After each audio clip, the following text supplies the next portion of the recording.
नमस्ते। गीता एवं गीता प्रवचन के अध्ययन में मैं डॉक्टर नीलम अग्रवाल आपका पुनश्च स्वागत करती हूँ। 13वां अध्याय चल रहा है। आगे विनोबा जी कहते हैं, बच्चे की प्रशंसा भी करते हैं तो देह पक्ष को लेकर, और उसकी निंदा भी देह पक्ष को लेकर ही करते हैं। कहते हैं, कैसा गंदा है रे, इससे बच्चे को कितनी चोट लगती है। कैसा मिथ्या आरोप है यह। गंदगी है यह सही है, उसे साफ करना चाहिए, यह भी सही है। लेकिन इस गंदगी को सहज साफ न करके उस बच्चे पर इस तरह आघात किया जाता है। बच्चा उसे सहन नहीं कर सक पाता, वह बड़ा दुखी हो जाता है। उसके अंतरंग में, उसकी आत्मा में स्वच्छता, निर्मलता भरी है, तो भी उस पर गंदे होने का यह कैसा व्यर्थ आरोप। वास्तव में वह लड़का गंदा नहीं है, जो अत्यंत सुंदर, मधुर, पवित्र, प्रिय परमात्मा है, वही वह है। उसी का अंश उसमें विद्यमान है। ऐसा आरोप करने से उसके चित्त में क्षोभ होता है, और क्षोभ उत्पन्न होने पर सुधार नहीं हो पाता। अतः उसे अच्छी तरह समझाकर साफ सुथरा रखना चाहिए। इसके विपरीत कृति करके उस लड़के के मन पर हम यह अंकित करते हैं कि वह देह है। शिक्षा शास्त्र शास्त्र में इसे एक महत्वपूर्ण सिद्धांत मानना चाहिए। गुरु की यह भावना रखनी चाहिए कि मैं जिसे पढ़ा रहा हूं वह सर्वांग सुंदर है। सवाल गलत होने पर मुंह पर थप्पड़ लगाते हैं। उस चाटे का और सवाल की गलती का क्या संबंध। स्कूल में देरी से आया तो लगाया चाटा। चाटे से उसके गाल पर रक्ताभिसरण तेज होने लगेगा, पर इससे क्या वहां स्कूल में जल्दी आएगा। खून की यह तेजी क्या उसे यह बतला सकेगी कि इस समय कितने बजे हैं। बल्कि सच पूछिए तो इस तरह मारपीट करके हम उस बच्चे की पशु वृत्ति ही बढ़ाते हैं। तुम यह देह ही हो, यह भावना पक्की करते हैं। उसका जीवन डर की भावना पर खड़ा किया जाता है।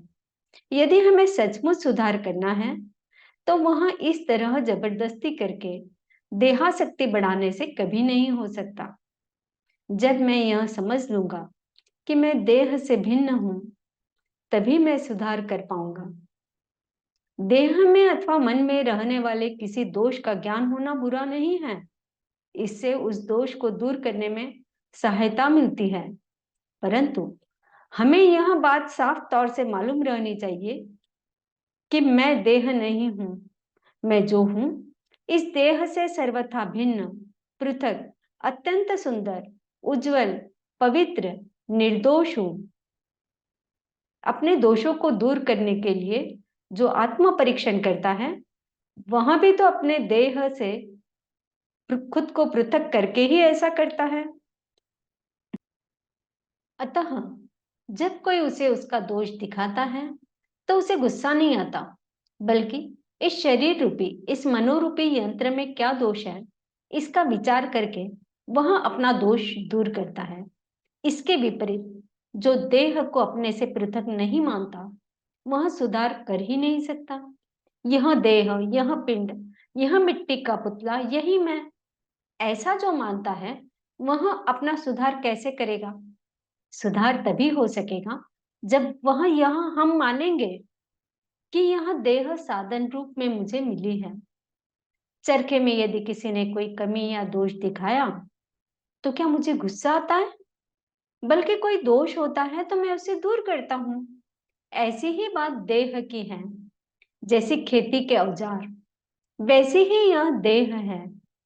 देह भगवान के घर की खेती का एक औजार ही है।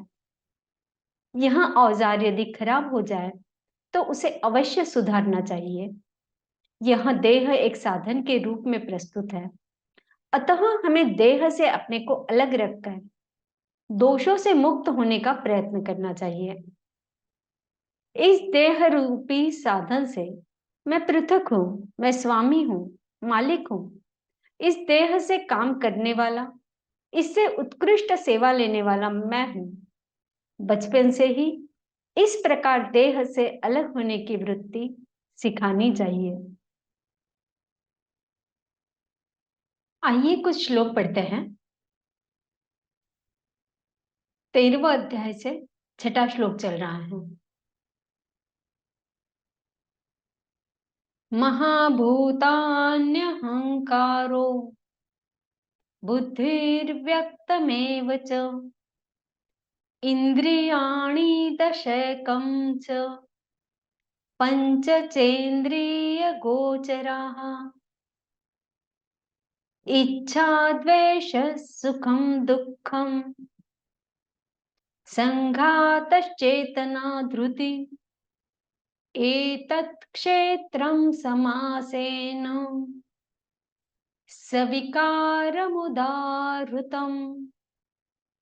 हे अर्जुन, यह क्षेत्र पंच महाभूत, अहंकार, बुद्धि, प्रकृति के अव्यक्त तीनों गुण, 10 इंद्रियां, एक मन, 5 इंद्रियों के विषय, इच्छा, द्वेष, सुख, दुख, चेतना और धारणा वाला यह समूह विकारों वाला पिंड रूप शरीर है, जिसके बारे में संक्षेप में कहा गया है।